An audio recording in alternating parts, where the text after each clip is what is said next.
Well, thank you all for joining us this evening at Darien Library for an evening with Bach, Good Friday, and the St. John Passion with Gil Harel. Gil is a stranger to no one at Darien Library, but in case someone's visiting, Dr. Harel is a musicologist and music theorist whose interests include styles ranging from Western classical repertoire to jazz. Previously, he served on the faculty at CUNY Baruch College, as well as the Southwestern University of Finance and Economics in Chengdu, China. Currently, Gil is teaching at Naugatuck Valley Community College, where he was presented with the Merit Award for Exemplary Service to the college. At NVCC, Gil conducts the college chorale, the a cappella ensemble. He teaches music history and music theory and serves as musical director of theater productions. Outside of teaching, he enjoys staying active as a pianist and a vocalist. Before we begin, I'd like to mention that programs at Darien Library are made possible by the annual Friends of the Library campaign. We thank you for your support to make programs like this, as well as our collections available to the community. And I hope everyone's ready to explore the history of Bach's Eastertide masterpiece. I'm going to pass the mic over to Gil.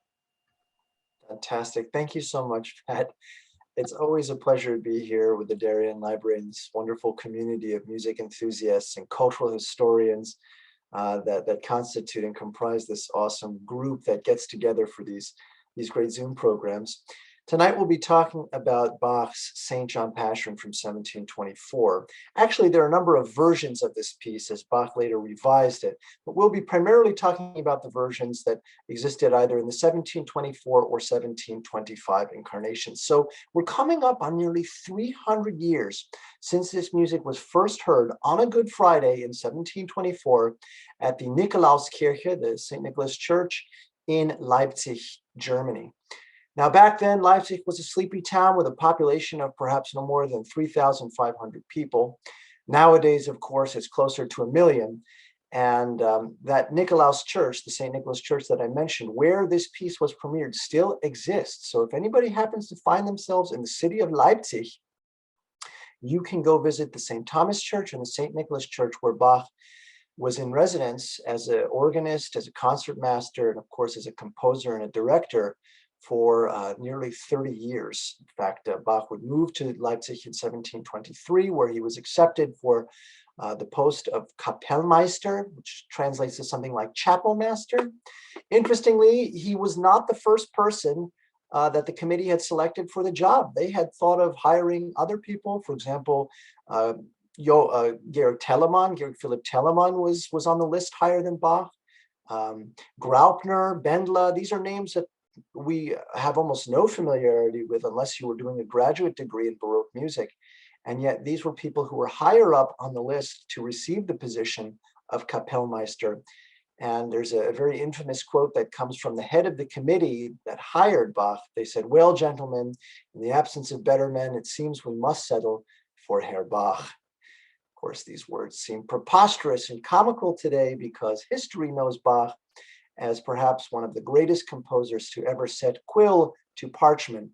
And the St. John Passion is one of his most, I think, poignant and compelling works. However, it's also a work that is mired in controversy, and that controversy has a lot to do not with Bach so much, or even with Martin Luther, who translated these words into German, but rather with John himself, the gospel writer, the last of the gospel writers, who scholars debate exactly when this gospel was written, or if John was even the author of this gospel entirely, but most scholars agree it's the end of the first century. So we'll be talking about music that's now 300 years old, translated by someone who is now 500 years old, and a rendering into German of a text that is now nearly 2,000 years old. So we're really going back in our Wayback Machine and our time machine tonight, and we're talking about Bach's St. John Passion. Now, of course, we wouldn't be talking about this music unless it was especially enchanting music. And I think that irrespective of how we feel about it right now, and irrespective of how we feel about it at the end of this program, it must be said that this music has had a lasting impact on those who have been lucky enough to hear it. However, this is not the kind of piece that you might hear in a typical performance, say at Carnegie Hall, because the St. John Passion was not a piece originally conceived for a big concert setting with a big audience. It was conceived of as a church piece. And I mentioned at the top of the program that this was written for a Good Friday service in 1724. And therefore, we can imagine that between the arias, recitatives, and choral movements that make up this oratorio, there's no applause. Can you imagine that today? Imagine going to hear a performance of a work by Beethoven or Brahms or Verdi and having no applause. It's almost inconceivable to a modern audience. After all, the whole appreciation of music, the whole experience of listening to music is so much bound up with this word audience member. However, in Bach's case, this is a totally anachronistic and inaccurate word. After all, Bach was presenting his music not to an audience, but to a congregation. And that's a really important point to make. This particular work, yes, you may have had the opportunity to hear it, perhaps even in a concertized setting, that is to say, not in a church. But really, that's the only place it would have been heard in Bach's day. And it must be said that for probably closer to 200 years after the death of Bach, this music would have been rather dormant, like so many of Bach's works. It would have been unheard by any ears for more than a century, probably closer to two in the case of the St. John Passion. Even some of Bach's most celebrated and iconic pieces, for example, the Brandenburg Concerti, that collection of 6 concerti grossi for various obbligato instruments. It was composed around 1720, and it sat on a shelf collecting dust until 1849. So much of Bach's music, as brilliant as it is and as revered as it is and venerated as the composer is today, much of this music was not appreciated for a long stretch after the Baroque period. And it's really only, I would say, in the last 70 years or so that there's been something of a renaissance in the appreciation of Bach's works. And now, of course, a work like the St. John Passion, even though, again, it's not going to be heard in the big symphony halls like Carnegie Hall or Avery Fisher or Geffen Hall or even Symphony Hall in Boston, this is a piece that if you were in Boston, you'd be more likely to hear being performed down the road in Back Bay at Emmanuel Church in Newbury Street. So this is not the kind of work that everybody would have had a chance prior to tonight to explore. It's also a very complex piece that necessitates understanding the text, which is, of course, in German, but as we said, based on Greek from nearly 2,000 years ago.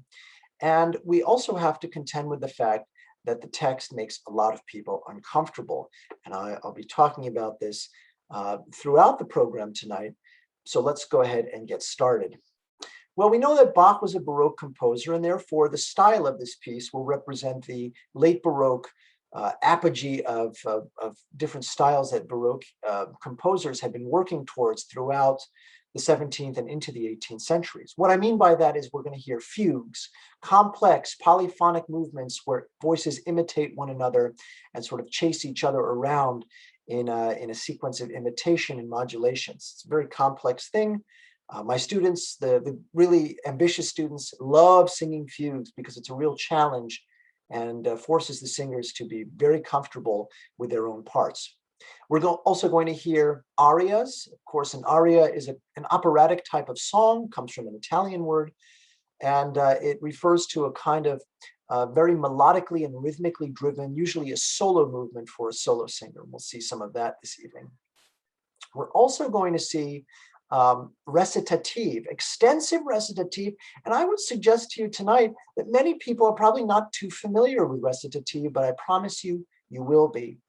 Finally, we're going to look at what are called chorales. A chorale is a kind of hymn, and it has a very important role to play in Bach's St. John Passion, as these chorales play in Bach's cantatas and his other works. It's a distinctly German inclusion and something that you wouldn't see, for example, in an English, an Italian, or even a French oratorio of the period. You might see some of it, but it wouldn't be on the same order as what we're going to be presented with in the St. John Passion. Let's start with the word passion. This is a bit of a false cognate, is it not? Those of you who grew up with a background in studying liturgy, perhaps some of my students who grew up with raised in the Catholic faith will reflect on their CCD days, and at least in this portion of the curriculum, when we study Baroque music and Renaissance music, they'll very warmly reflect on it because it gives them kind of a leg up in studying early music, because so much of that music is liturgical in nature. The word passion, of course, has nothing to do with the English word passion. It comes from a Latin word meaning suffering, passionus. So suffering here is the word that describes the tone and tenor of this piece we're going to hear. But there's a great dichotomy and duality to this suffering. And that is this. The suffering refers specifically to the last day or so that Jesus spent on this earth. That is to say, events that more or less begin with the Last Supper and take us into the Garden of Gethsemane, where Jesus is arrested. He's brought before Caiaphas and Annas in the Sanhedrin, who then take him over to be judged by the Roman governor of Judea. That, of course, was Pontius Pilate. Pontius Pilate is going to have several very interesting conversations with Jesus. Eventually, Jesus will be scourged by Pilate, or Pilate will order him scourged, that is to say, flogged, beaten severely and savagely and brutally. And then, of course, Jesus will finally be made to carry the cross to the place of the skull. The Hebrew word is Golgotha. We know this because it says in Bach's Passion setting, it says, Auf Hebräisch Golgotha, in Hebrew, Golgotha. And there Jesus is nailed to the cross. And Pontius Pilate, the famous inscription, Jesus Nazareus Rex Judaeum, Jesus of Nazareth, King of the Jews. And that's really where Bach is going to focus the story. He's going to go up to the burial, but not beyond. In other words, this is very much a Good Friday piece, and therefore is extremely topical, as we are now about 10 days away from Good Friday. I think this is a story that many on the call are very likely familiar with, but for those who aren't, or for those who want a refresher, I'll be going through it in some detail as we start to take a look at the score. I mentioned that this piece is something of a lightning rod for controversy, and that there are very polarizing elements. Now, you may be wondering, what might those be? The answer is it has to do specifically, in this case, with John's treatment of, quote unquote, the Jews. Remember, that element is going to be exacerbated severely, because this is going to be sung in German. For many listeners in the 21st century, and certainly in the 20th century, when we hear a high-pitched German voice, or a voice singing in German, saying the words, die Juden schrien, the Jews screamed. The Jews screamed here, in this case, referring to the judgment scene where Jesus is in his trial with Pilate, and the Jews are sort of calling for blood in this particular telling of the story. Before I get into it, I just want to say a little bit more about John versus the other gospel writers. There are, of course, 4 gospel writers in the canon. We have the synoptic gospel, synoptic meaning that they tell more or less the same story, perhaps details are a bit different here and there, but those would be Matthew, Mark, and Luke. And then you have John, the final gospel writer. And John's approach to telling the story of Jesus' ministry is a little bit different. Let me say a few things about that, and we will then get into the score. For the synoptic gospels, Matthew, for example, the emphasis is on Jesus not just as a divine being, but also as a very human being, and therefore prone to the same frailties and vulnerabilities that humans endure and feel. For example, in Matthew, if you'll recall, when Jesus is put on the cross, he cries out and says in Aramaic, Eli, Eli, lama sabachthani. In Hebrew, Eli, Eli, lama azavtani. In English, my God, why hast thou forsaken me? Now, that's a curious line, isn't it? And theologians have had spilled a lot of ink discussing the implications of this line, why Jesus, who knew everything that would befall him, would cry out to God and say, "You've forsaken me." Well, he doesn't do that in the Gospel of John. In fact, Jesus's last words on the cross here are in German, "Es ist vollbracht." It is accomplished, sometimes erroneously translated as "it is finished," but it really should be "it is accomplished." Other things that we find in John, this is sometimes bound up with what theologians call the Christus Victor theory, Christ as a kind of conquering hero, a champion of sorts, would be the emphasis in John on the notion of identity, and specifically on the phrase "I am." In German tonight, we'll hear it as "Ich bin." And this is, of course, a quote that Jesus, I think he speaks it 7 times in John's Gospel. For example, when he's asked he asks the arresting party in the garden, they come into the garden to arrest him, and he knows that they're there to arrest him. And he says, "Who are you looking for? Whom do you seek? Wen suchet ihr?" in German. And they said, "Jesus von Nazareth." And he says, "Ich bin's." This is, of course, going to evoke Exodus chapter 3, verse 14, which is where Moses is at the burning bush, and God, the God of Israel, Yahweh, says, "Asher ehyeh, asher ehyeh," that is to say, "I am as I am." Sometimes translated, it really should be rendered more as "I am as I shall be," something like that. Ehyeh in Hebrew means "I shall be," asher ehyeh. So "I shall be as I shall be" is probably a better rendering, but we'll say "I am as I am." So these are some of the differences in the Synoptic Gospels versus the John Gospel. And by the way, the adjective for John, if you're wondering, is Johannine. So feel free to use the term Johannine in conversation with friends and family. I'll say one more thing about the score before we start to look at it, and that is this. We have to address the elephant in the room, which is that Bach was a German living in the 18th century who grew up in the Lutheran tradition, as almost all Germans in the northern part of what's now Germany, in Protestant Germany, grew up. That is to say, opposed to Bavaria, closer to Austria, where you'd find a lot more Catholics. But where Bach lived in the province of Saxony, you're going to find Protestants, specifically Lutherans. And it must be said that Luther was no friend of the Jews. Now, this is a difficult subject to engage, and I don't want to do it a disservice by trying to give a comprehensive, sweeping history of Martin Luther and anti-Semitism, but many of you are probably familiar with some of Luther's quotes. For example, Luther infamously wrote a tract called Von den Juden und ihre Lügen, on the Jews and their lies, in which he suggests that fire should be set to their schools and synagogues. This should be done in the name of the Lord and Christendom. Second, I advise that their houses be razed and burned. Third, I advise that all their prayer books and Talmudic writings in which idolatry, lies, cursing, and blasphemy are taught be burned and taken from them. Fourth, I advise their rabbis be forbidden to teach, henceforth on the pain of life and limb. So you see, it's a very, very difficult subject to engage in.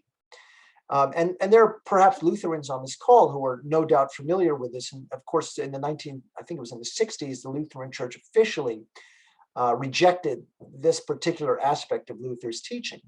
Luther, in his early career as a monk, was not particularly, didn't have a hostility or an antipathy towards the Jews. He was more interested in sort of purifying Christianity, as he would have thought of it, no doubt. The problem is that after the 1520s, and as we get into the 1530s, Luther became increasingly frustrated with the fact that the Jews would not convert to this purified stream of Christianity, what we now call Protestantism or Lutheranism, and that's when he became very hostile. The reason I mention this is because it's impossible to get inside the mind of J.S. Bach, this revered, venerated composer whom we all love.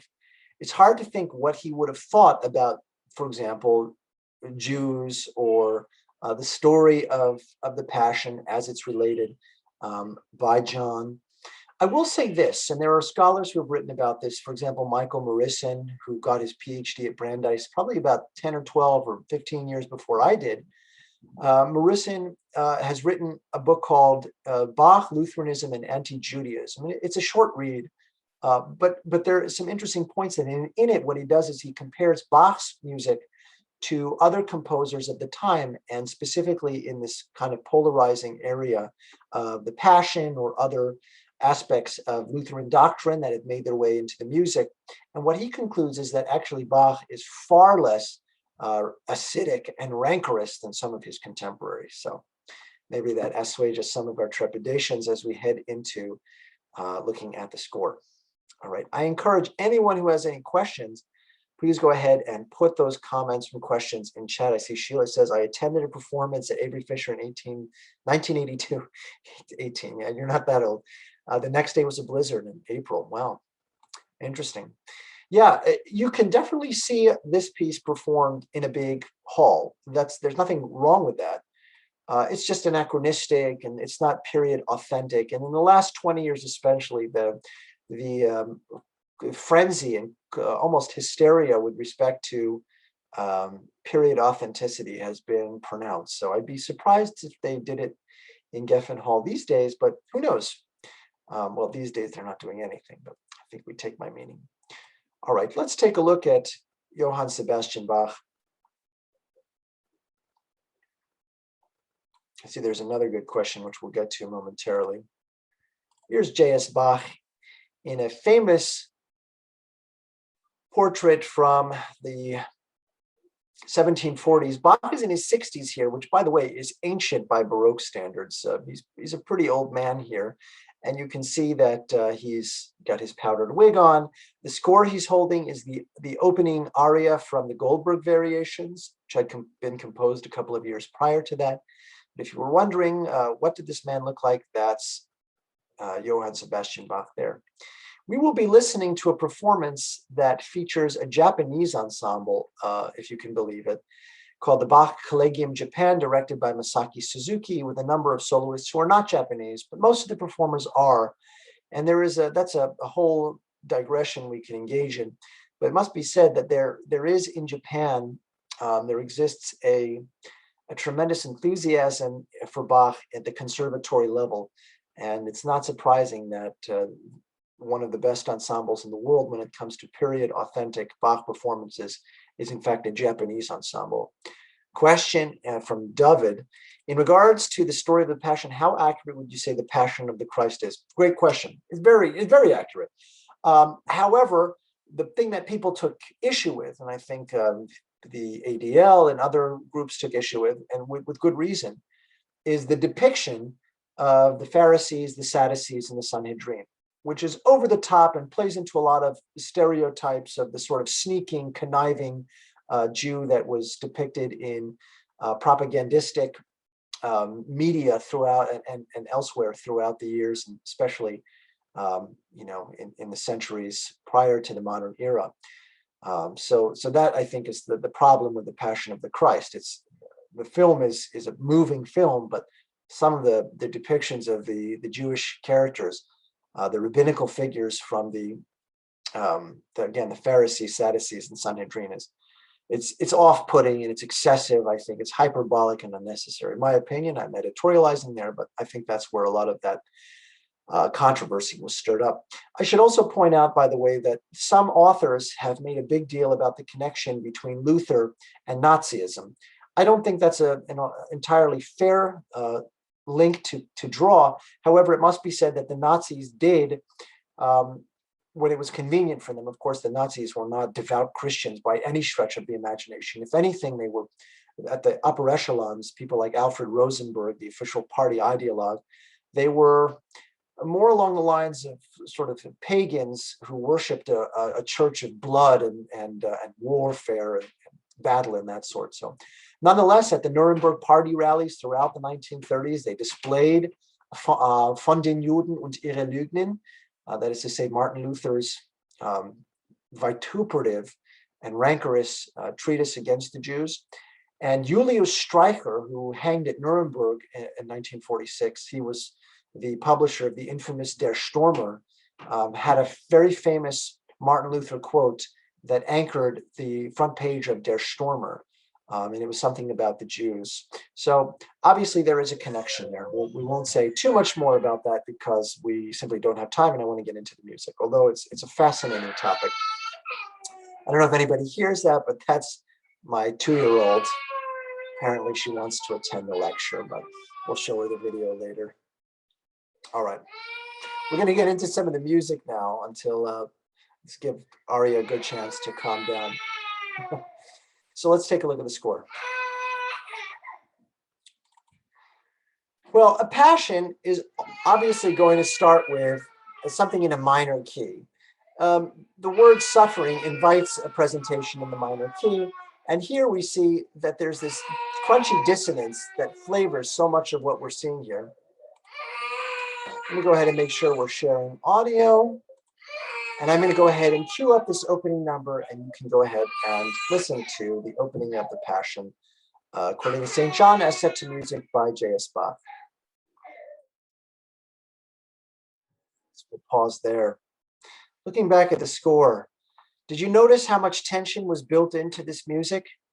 Now, where does that come from? A music theorist would look at this and say there's something really unusual here, and that is the incessant sustained pulsing of this one note in the bass. This is very unusual in music. Typically, the bass is going to be constantly moving to reflect whatever harmony is changing above it. This is a great example of what we call a pedal tone. Pedal here is a word we use. It's actually derived from organ music, but it's this pulsating G natural that encounters so much dissonance above it. For example, in this measure, we get an F sharp against the G, very dissonant. We're going to get notes like A flat against G. We're going to get notes A naturals against G. All of this music that is changing above it is girded by this incessant, pulsing, almost throbbing note beneath it. And the dissonance is so pronounced, it's almost excessive. Certainly by Baroque standards, it would have been incredibly unusual to have this much dissonance in an opening number in any piece, really. And in fact, the ecclesiastical authorities at the Thomaskirche in Leipzig said to Bach, you got to rewrite this. This is too dissonant. And they didn't understand music the way Bach did, but they knew enough to know that this was a completely unusual way to start the piece. Actually, what we'll do now, I'm going to reshare screens and I'm going to show you what this looks like when we watch the video of the performance. What the singers are saying there, Herr unser Herrscher, means Lord, our Lord, whose name is glorified in all lands. So this is not the actual narration of the Passion quite yet. In other words, what we're starting with is a kind of contemporary believer meditating on the story that's about to be told.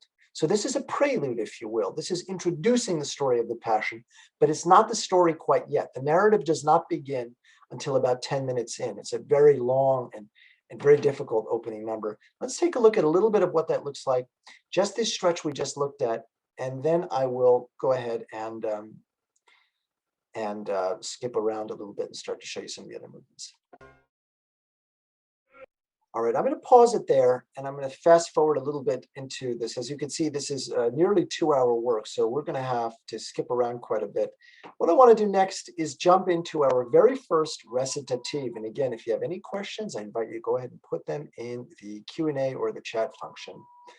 Back to the score we go, and we're going to look at the opening recitative. Now, the word recitative sounds like the English word recitation. Actually, it's a very peculiar and I think it can be a very charming vocal style that is somewhere between singing and speaking. Sounds like recitation because it's often involved with the sharing of a narrative or the narration of the story, and that's exactly what we get here. So this is an actual quote from John chapter 19 we're going to begin with, and it's in German, so luckily ich kann das für Sie übersetzen. I will translate it for you. Here's the very first thing we hear, chapter 18, excuse me. So we have the evangelist, and that's a role that's conventionally sung by a tenor, an extremely demanding role. It sits very high, and often the man who sings the role of the evangelist is also going to sing the tenor solos, which is just an absolute bugbear for anybody who's got to perform that. But let's go ahead and look at the text. Jesus ging mit seinen Jüngern über den Bach Kidron. Jesus went over, he crossed the stream of Kidron with his disciples. There was a garden. There went Jesus with his disciples. Cadence. Judas, however, who had betrayed Jesus, also knew of this place, for Jesus had gathered, versammelte sich oft. He gathered there often, da selbst mit seinen Jüngern, with his disciples. Da nun Judas zu sich hatte genommen die Schar. But as Judas had approached with a band of armed men, sent by the high priests and the servants of the Pharisees, they came in mit Fackeln, mit Lampen und with staves, with lamps, and with weapons. Pause. Als nun Jesus wusste alles, but as Jesus knew everything, was ihm begegnen sollte, everything that would befall him, he went out, ging hinaus und sprach zu ihnen. And there's the quote I gave earlier, wen suchet ihr, whom do ye seek? And they answer him, Jesus of Nazareth, Jesus of Nazareth, Jesus of Nazareth. Jesus answers, Jesus spricht zu ihnen, Jesus says to them, Ich bin's, I am. Judas aber, but Judas, however, who had betrayed him, stood next to him. Als nun Jesus zu ihnen sprach, Ich bin's, just as Jesus says to them, I am he, they fell to the ground and were knocked over.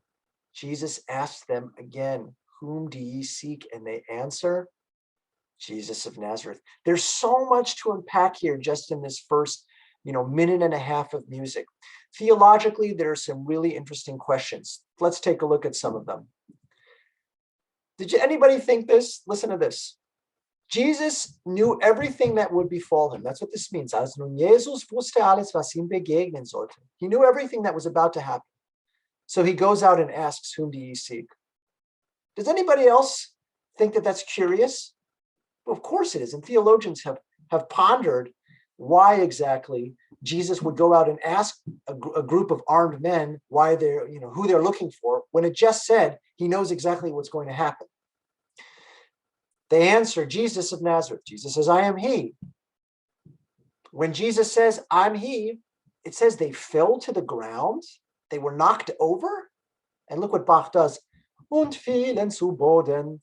He starts on the high note and descends to the low note. On the word Boden, ground, we see a little bit of text painting there. First of all, why would the revelation of Jesus' identity cause a band of armed men to fall to the ground? We're going to get into this. There are some interesting explanations. Jesus asks once again, whom do ye seek? Does anyone else think that that's odd? Why would Jesus ask a second time? He's just asked them, whom do ye seek? Well, maybe the first time it was unnecessary because he knows that they're there to arrest him. And yet he says, I am he. They fall to the ground. And he asks them again, who are you looking for? And they say, Jesus of Nazareth. Very strange. Well, this is bound up with the Christus Victor theory I mentioned earlier. This is bound up with John's particular narrative angle, I guess you might call it. Namely, that John presents Jesus as this incredibly heroic and divine figure. Unlike the Jesus presented in Matthew, who says, Eli, Eli, lama sabachthani, my God, why have you forsaken me? Here, Jesus sort of announces himself, whom do ye seek? He almost taunts the arresting party, right? By saying, whom do ye seek, when he knows the answer, and then asking them a second time after they've fallen to the ground. This is a totally different Jesus than the Jesus we get in some parts of the Synoptic Gospels in Matthew, Mark, and Luke. Let's take a look at the music and then we'll listen. Some things to pay attention to. In a recitative, what we often get is a very, very Spartan accompaniment. Not much happening in the accompaniment, just some chords pulsing and cadences played. Notice what Bach does on the word Jesus. Did anybody? I'll give you a second to look at it. Jesus ging. Jesus ging. Did you notice that the high note is on Jesus? It's on the first syllable of the name Jesus. So the name Jesus is always set on the high note. That's very consistent, right? Do you see that? Garten Darien ging Jesus. Again, the name Jesus here, Jesus, is on the high G. Und seine Jüngern, and his disciples. And disciples is low. Now take a look at this. Judas aber. Do you see the triad here? Well, some of you may notice this funny symbol next to the name Judas. That is a flat indicating D flat, which turns this into a diminished triad. Without getting into the music theory, what this essentially means is that while Jesus is characterized by high notes and stable harmony, Judas is characterized by these sort of spiky intervals, tritones and diminished chords and unstable harmonies. And that's pretty consistent throughout. So when you hear the name Jesus, notice that it tends to be sung to a high note. Let's listen to this opening number. And actually, before we do, let me just say this about the chorus. In the opening number, we said the chorus represents the contemporary believer meditating on the story that's to be told. However, later on, for example, in the moment we're going to look at, the chorus has a very specific function. It comes from a Latin word turba. And so we call these turba choruses. My students sometimes call them turbo choruses, but it's turba. And a turba chorus is a crowd chorus. This is where the chorus functions as the crowd in the story. So when Jesus comes out and he says, "Whom do ye seek?" Remember, he's not answered by any one individual. They answer collectively, "Jesus of Nazareth." We're looking for Jesus. So in order to create this effect of the crowd shouting out in unison, we're looking for Jesus, Bach has the chorus function as the crowd. Does that make sense? I hope that makes sense. Let's go ahead. I think it'll make sense when we watch. Here is the opening recitative in the St. John Passion. This is Gerd Turk as the tenor soloist singing the part of the evangelist. Did you notice that the name Jesus took place on the high notes there? Now listen for the instability whenever Judas is mentioned. Do you notice the direct nature of Jesus' reply? I am, ich bin's. This is very important because in this particular narrative, Jesus, as we said earlier, in line with the Christus Victor theory that's associated with the Johannine theology, we encounter a kind of a very direct, assertive and authoritative version of Jesus. And that's in direct contrast to, for example, a character like Peter, who we'll get to momentarily. Did you notice the low note there when he sings, "And they fell to the ground"? And they fell to the ground. What we're going to get next is, I think, some of the most poignant music that Bach wrote, and arguably some of the simplest music he wrote. And there's a wonderful quality to it. The fact that it can be simultaneously poignant and warm and moving, and also incredibly simple, is a testament to Bach's skills as a composer. We sometimes discuss Bach in the context of difficult composers because his music is quite difficult. We associate him with polyphonic technique and texture, the overlapping of independent lines, fugues, and the like. But what we're going to hear next is a simple hymn. And these hymns, many of them were written by Martin Luther himself in the 16th century. Others were written by Philip Nicolai and other hymn writers in the Lutheran tradition, Rambach and others from the 16th and 17th centuries. So these are melodies that predate Bach by at least a century. And Bach's job was to take the tune, just the melody, and harmonize it in 4 parts. And I should point out that today, in music theory classes all over, well, certainly in my classroom, but all over the country, when I was a student, and in every conservatory, anyone I know who's ever gone to a music school and studied harmony, we study these Bach chorales to learn 4-part harmony.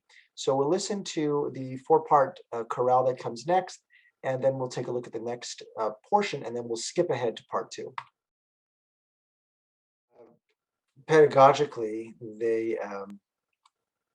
they're going to, you can find anybody who teaches music theory and harmony, and these chorales are going to be the backbone of how students who are really starting to learn complex harmony study it. Barbara asks, why are the soloists not Japanese? Great question, Barbara. The answer is because, well, it's a Japanese ensemble in Japan, so they're going to bring in what we call ringers. And now, obviously, everyone in the ensemble is a ringer, but the soloists here are internationally known singers. For example, Gerd Turk, Stephen McLeod, some of the others, I forget the soprano is Japanese. Robin Blaze is the English countertenor here. So some of them are Japanese, but again, they're bringing in international soloists, probably to raise the profile of the performance, to show that this is a a world-class performance featuring internationally known singers? Good question. All right, next, let's look at the score. And we're going to meet a new character. And of course, that character, who might be described as the Prince of the Apostles, is Simon Peter, Simon Petrus. Peter, of course, we know has a special place among those who were close to Jesus. Jesus famously says to him, "You are Peter, the rock." Peter kind of means rocky in German, Petrus here. Not in German, in Greek, Petrus in German here. But the name Peter means something like rock. His real name was Shimon or Simon, Shimon Bar Yona or Simon Bar Jonah. And Jesus says to him, "You are Peter, the rock, and upon this rock I shall build my church. And to thee I grant the keys to the kingdom of heaven, and the gates of hell shall not prevail against thee." So this is actually one of the only times that the word church comes up in the Gospels.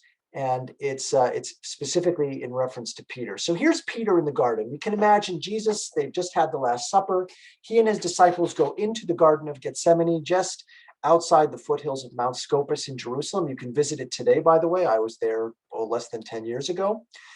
It's called Gethsemane, by the way, comes from the Hebrew Gan Shemen, the garden of oils, because of the sage and rosemary and lavender that would be growing in the Middle Eastern climate there.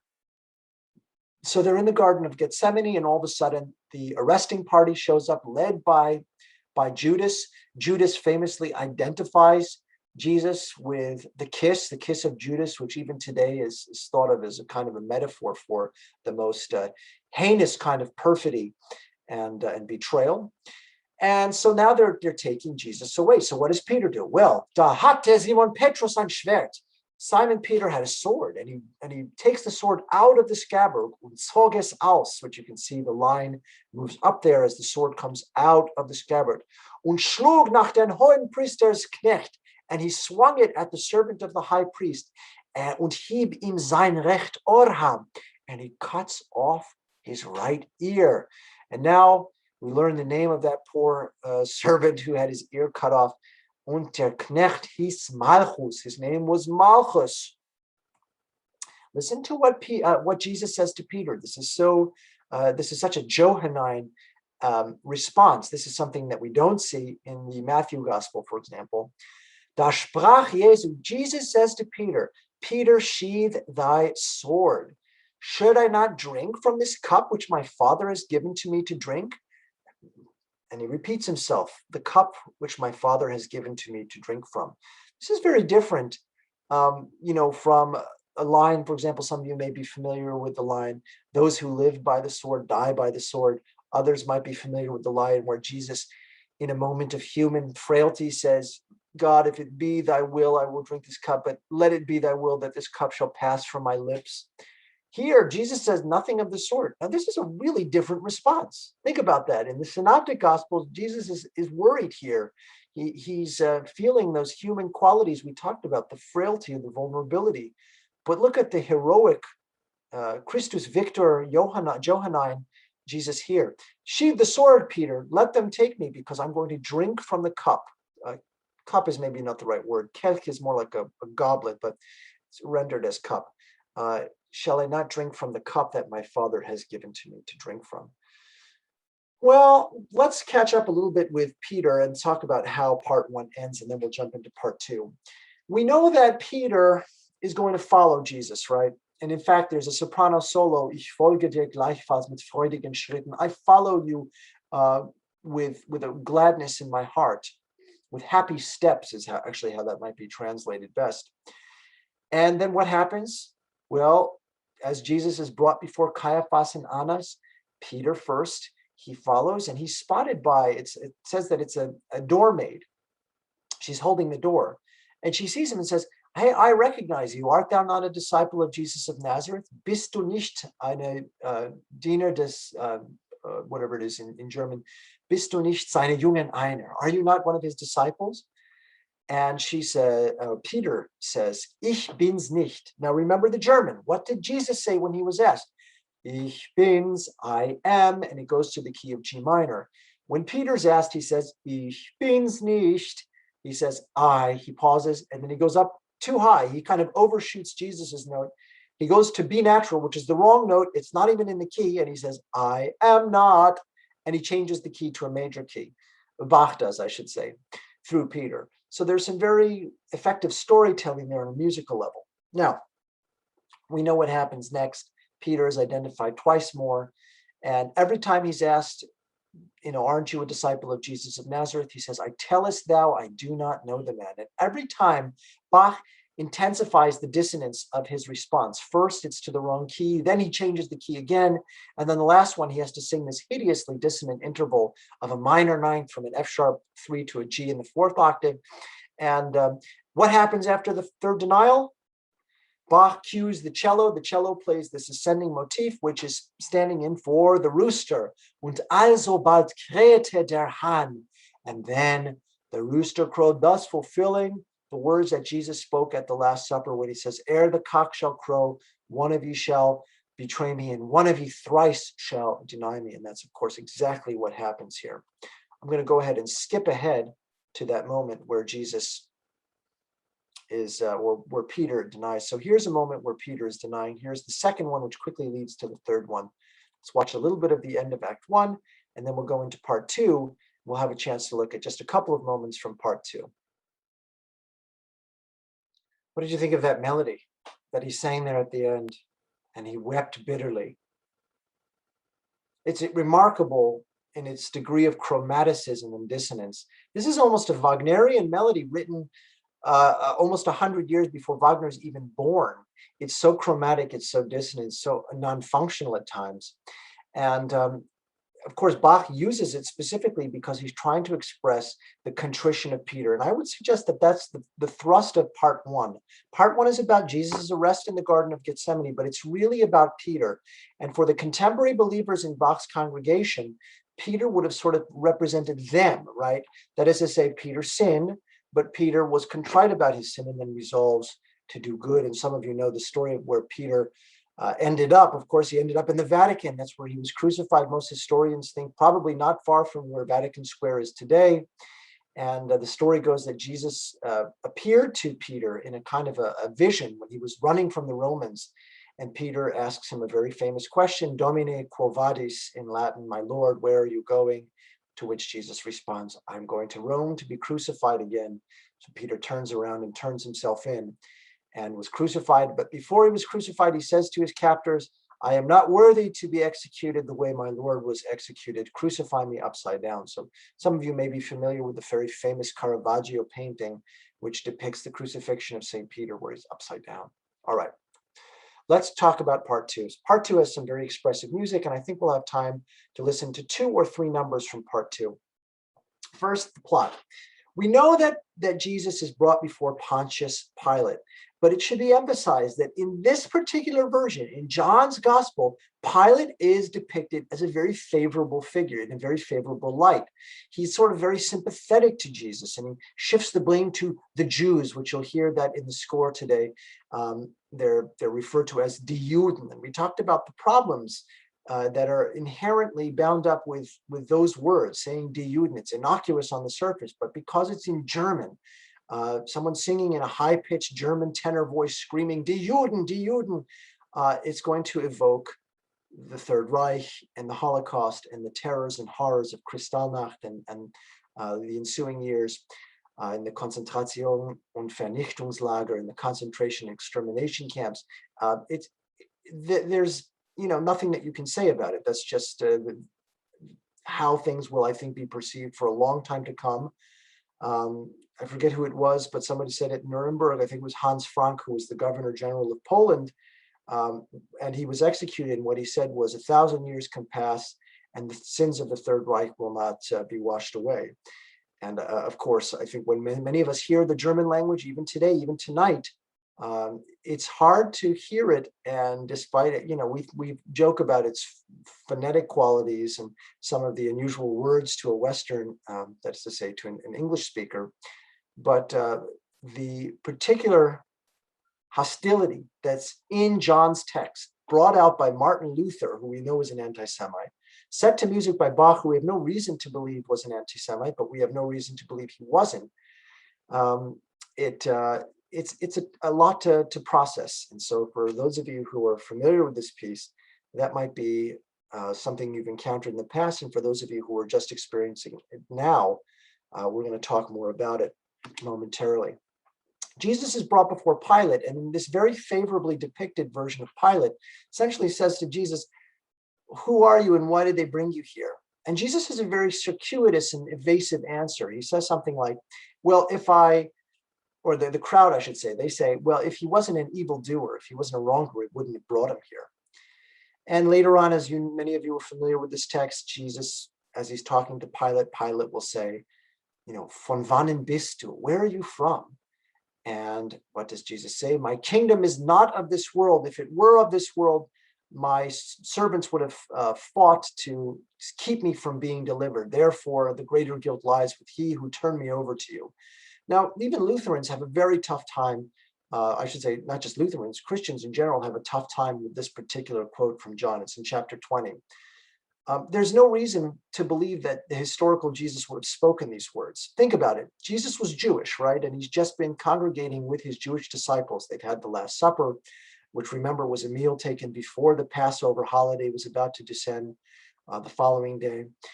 They've been praying in the Garden of Gethsemane, traditional Jewish prayers, presumably. And now Jesus is all of a sudden blaming the greater guilt is with they who turn me over to you, the Sanhedrin and the Pharisees and the Sadducees and the figures who were part of the so-called Jewish establishment in Judea approximately 2,000 years ago. It's unlikely, or at least it's implausible to many. We're going to look at just a couple of excerpts from part 2, but I want to show you one of the most daring moments in the music. This is after Jesus is flogged. The word in German is geißeln, and it's sung in a recitative where the evangelist says that Jesus was whipped savagely. Und sie geißelten ihn. They whipped him and beat him savagely. And of course, what happens afterwards? Pilate presents him to the crowd and speaks a very famous line in Latin, Ecce uomo, in German, Sieht welcher ein Mensch, in English, behold the man. Some of you may be familiar with that. It's a very famous line from the Gospels, behold the man. Jesus is presented und trug seinen Kronen dorten und Purpurkleid, and he's wearing his crown of thorns, the Dornenkron, as it's called, and the Purpurkleid is the purple robe. But again, John's gospel is very unfavorable in its depiction of the Jews. The Jews here are baying for blood in this particular version of the story. This is one of the reasons why it's so controversial and such a lightning rod and polarizes so many audience members. Because remember what Pilate says next. He says, Ihr habt eine Gewohnheit. Well, Pilate didn't speak German, but that's how it comes down to us in this version. You have a tradition, dass jeder Jahr, every year I let one Verbrecher, one criminal go free. Shall it be Jesus of Nazareth, or shall it be this guy, this irredeemable bandit and murderer and pilferer and violent, brutal barbarian Barabbas? And of course, what does the crowd say? Nicht diesen, nicht diesen, sondern Barabbas. We don't want this one freed. In other words, not Jesus. We want Barabbas freed. Let's go ahead and hear what that sounds like. We're coming at the end of a tenor solo Erwäge after Jesus is flogged. And here is the music in Act 2. This is what's called the trial scene. We're going to pause there and let's reflect on where this is going. And I'll have one more listening excerpt for us, and then we'll wrap it up. Here, Pilate, again, as we said, depicted in the Johannine Gospel as being inclined to believe Jesus and to see him as an innocent man and to not just wash his hands of the situation, but to express his support not once, but twice, to let the crowd know that he finds no guilt in the man. Well, the crowd responds by saying, we have a law. He must be put to death because he has claimed himself to be the Son of God. And of course, this is antithetical to the doctrine of Judaism. God is one individual who is indivisible, one indivisible entity, I should say, not individual, but indivisible entity, and can't have a corporeal son walking the earth. Well, why would Pilate care about that? Pilate was a Roman. After all, if they said, well, he's claimed he's the Son of God, Pilate probably would have said, great, which God? Was it Saturn? Was it Mars? Pilate wouldn't have been bothered by that in the least. So it raises the question, why then does Pilate agree to have Jesus crucified? And the answer, of course, has to do with identity. And we've talked about identity all evening. We talked about it when Jesus announced himself to the arresting party in the Garden of Gethsemane when he says, Ich bin's, I am.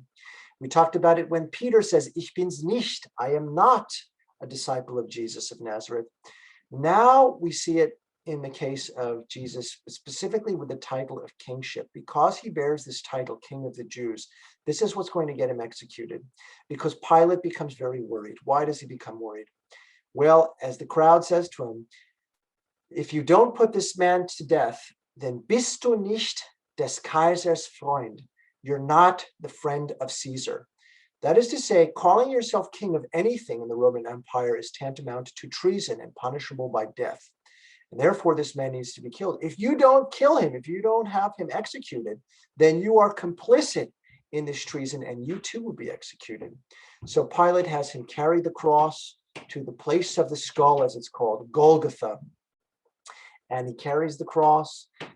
Here, John is not interested in the stations of the cross. He doesn't even mention them. Isn't that remarkable? For those of you who know the story, you know that at the sixth station, Jesus stumbles and is helped by Simon of Cyrene.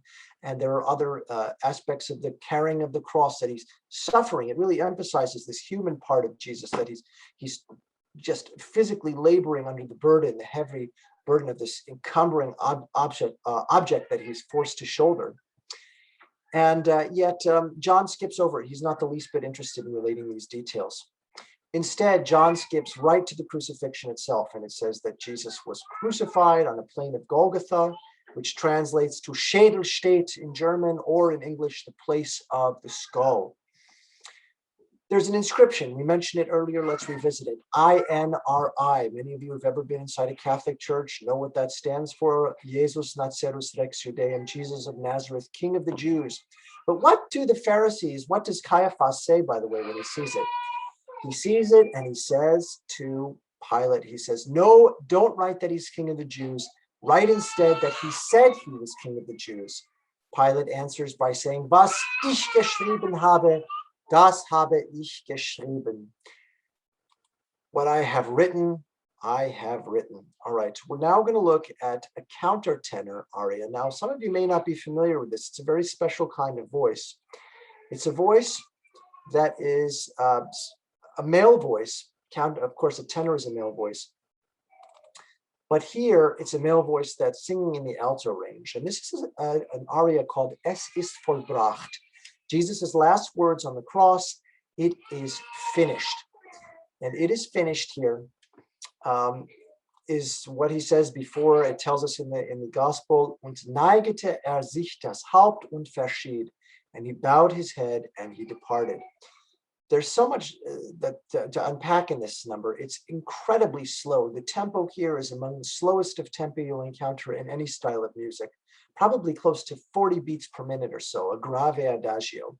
But I think the most interesting thing about it is how Bach scores it. He's going to use an instrument called the viola da gamba.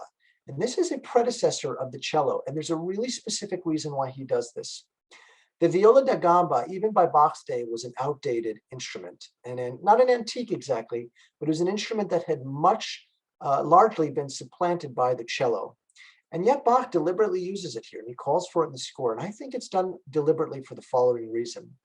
He wants to draw a dichotomy between really two epics, two epochs, I guess you could say, two periods of history. The period before Jesus and now the period after Jesus' sacrifice on the cross at Golgotha. And so what he does is he calls for viola da gamba here, and in the next number he calls for cello. And it's like this paradigm shift where the world of the viola da gamba is in the rear view, and now we're living in the world of the cello. Notice that there are two sections in this number, and we'll listen to about 4 or 5 minutes of it.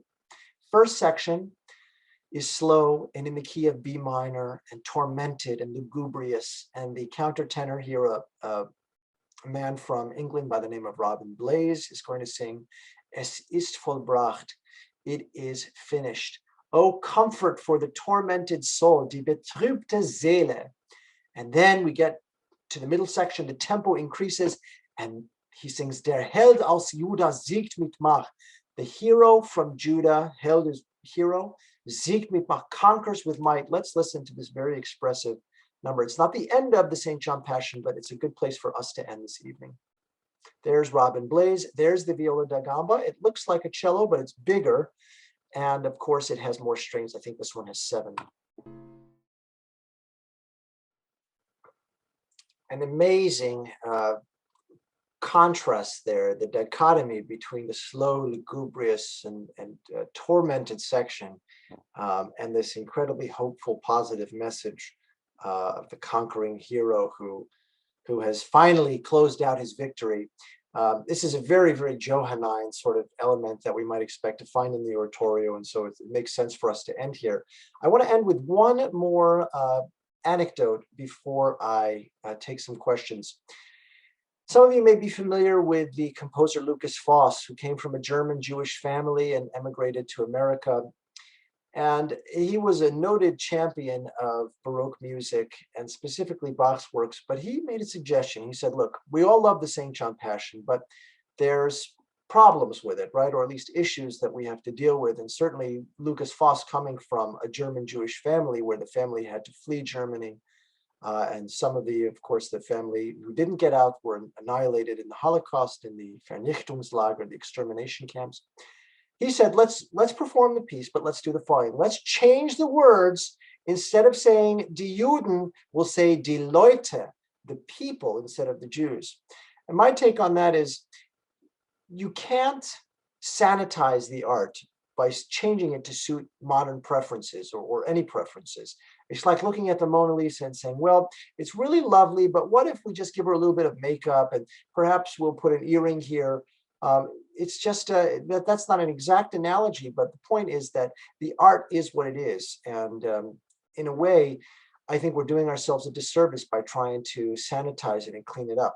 I think the best thing to do is exactly what we're doing right now here this evening, which is looking at the work, talking about it, listening to it, and identifying those elements which are problematic, which have vexed historians and theologians and continue to vex audience members who are polarized, to say the least, by this material, but also, I think, drawn to it purely for its artistic merits. You could say the same thing about the music of Wagner. And I think it's important to understand the history of a piece that goes back 2,000 years. It's such a unique work in the canon that it really invites us as audience members to roll up our sleeves and to do some digging and to understand it as best as we can, and then to decide from there whether we appreciate it not only for its artistic merits, but also for the colossal amount of history that it brings with it, both good and bad. So, all right, let's see. Peter asks, is it even possible to do in a minute or two, distinguish the difference to Bach's St. Matthew Passion? That's definitely a topic for another evening, Peter. I love the idea of talking about the St. Matthew. If I had to say it in a couple of sentences, I would say that, first of all, the Matthew Passion is bigger, it's longer, it also involves a double chorus. So you've got a huge amount of performing forces by Baroque standards, a gargantuan, staggering number of performers. You've even got a children's choir that are asked to be up in the loft. The other interesting thing about the Matthew, which I'll tell you now, is that whenever Jesus sings, there's always a string ensemble that plays sustained notes as he sings. And this has been referred to as the acoustic halo. And it doesn't exist in the St. John Passion, but it's in the Matthew Passion. So it's something that Bach added later because the Matthew came later. I would suggest that for me personally, they're both brilliant pieces, but I think that the Matthew is a little bit warmer, and the music, for the most part, there's a lot more solos, there's a lot more da capo arias, so it's much longer. It has one of the loveliest bass arias in all of the Baroque period, I think. Mache dich mein Herz herein, make my heart pure, or make yourself pure, my heart, is actually how that would be translated. And it has probably the most famous and arguably the most poignant of all the hymn tunes of all the chorales, which is O Haupt voll Blut und Wunden, O Sacred Head, Sore Wounded is how Catholics might know it. So those are some differences, but certainly, Peter, talking about the St. Matthew would be a great desideratum for a future program. Let's see, I see we have something in the Q&A. Jeffrey asks, when this was performed in Bach's time, did people expect to hear it multiple times to understand it? No, great question, Jeffrey. They would have heard it on Good Friday and they would have been expected to follow it that evening. Now, the thing we have to remember is people, by and large, especially in that part of Europe in the 1720s, were very religious, especially by modern standards, extremely religious. In fact, there is a term to describe Lutheranism in this part of the world. In this period, it's called pietist Lutheranism. And by today's standards, it would be considered probably fairly extreme. For example, pietist Lutherans meditated, as many did after the Protestant Reformation. For example, John Calvin wrote extensively about this. You can read from the 1530s, he wrote a book called The Principles of Christianity. Calvin was obsessed with hell, you might say. Some have made that claim, that he wrote extensively about hell and going to hell and burning in hell. And pietist Lutherans thought about this often. It comes up all the time in the Bach cantatas. The word is Hölle, H-O umlaut L-L-E, Hölle. And now that's not something we can relate to in 2021. I, jokingly ask my students, how many of you, have trouble sleeping at night because you're worried about your soul burning in a lake of fire?